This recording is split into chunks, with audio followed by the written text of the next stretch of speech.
This is The Scoop for Friday. I'm Sean Canan with the WMNF News headlines.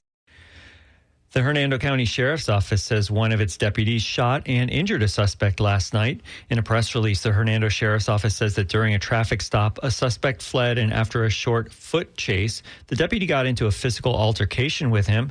The Sheriff's Office says a preliminary investigation indicates the suspect reached for the deputy's firearm, and the deputy shot the suspect, who was taken to a hospital. The FDLE will investigate the shooting. During Hurricane Milton, a crane crashed into an office building in St. Petersburg, causing considerable damage. WMNF's Caitlin Serafin reports that 2 Florida lawmakers have filed bills to help prevent future disasters like that. Currently, local governments in Florida cannot pass safety regulations regarding hoisting equipment. This could pose a problem when it comes to hurricane and emergency preparation. Democratic Representative Lindsey Cross from St. Pete filed a bill that would repeal those provisions. And so really it's a public safety issue that we need to address by striking that preemption and giving some control back to the local governments who are more aware of the construction activities that are happening. This bill still needs to pass through multiple committees before it can be heard on the House and Senate floors. Senator Darrell Roussan has filed a companion bill in the Senate. Caitlin Serafin, WMNF News. Tap water in Hillsborough County will continue to have fluoride. WMNF's Chris Young reports this comes after a tie vote from the County Commission Wednesday on a mineral that has received national attention. Hillsborough County Commissioner Joshua Wostel raised the issue at a meeting. There is no way that I could sleep well at night knowing that we're doing this and potentially exposing children. The motion received pushback and ultimately failed, but it came as fluoride is in the national spotlight. In September, a federal judge ordered the EPA to address the impacts of fluoride in drinking water. President Trump's health secretary nominee Robert F. Kennedy Jr. has also repeatedly spoken out against the mineral. Tampa pediatrician David Berger calls Hillsborough County Commission's decision premature. I would commission a study to see how much fluoride is in people's urine so that we know if this is a problem in the first place.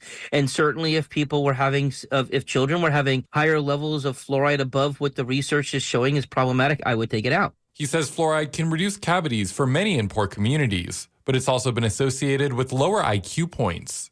Lee County in Southwest Florida voted to remove fluoride from drinking water this week.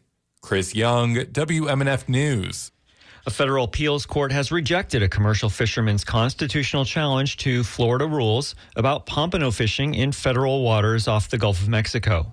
Yesterday, a 3-judge panel of the 11th U.S. Circuit Court of Appeals backed the Florida Fish and Wildlife Conservation Commission in a case that the court described as involving the entanglement of federal and state jurisdictions in the commercial fishing industry.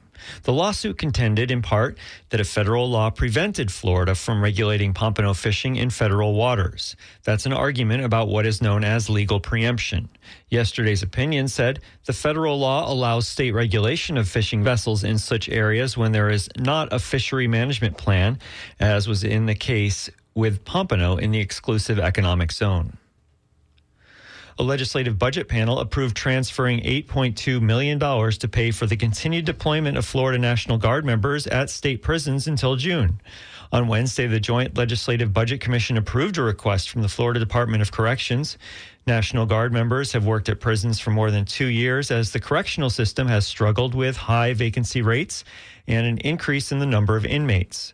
Governor Ron DeSantis issued an executive order in September of 2022 to begin using National Guard members at prisons and has issued a series of extensions. In December, DeSantis issued an order saying another 6-month extension was necessary. It'll be mostly sunny today with highs in the high 70s. Expect overnight fog tonight with lows in the high 50s. And tomorrow, areas of fog early on with sun in the afternoon and highs in the low 80s. I'm Sean Canan with the WMNF News headlines.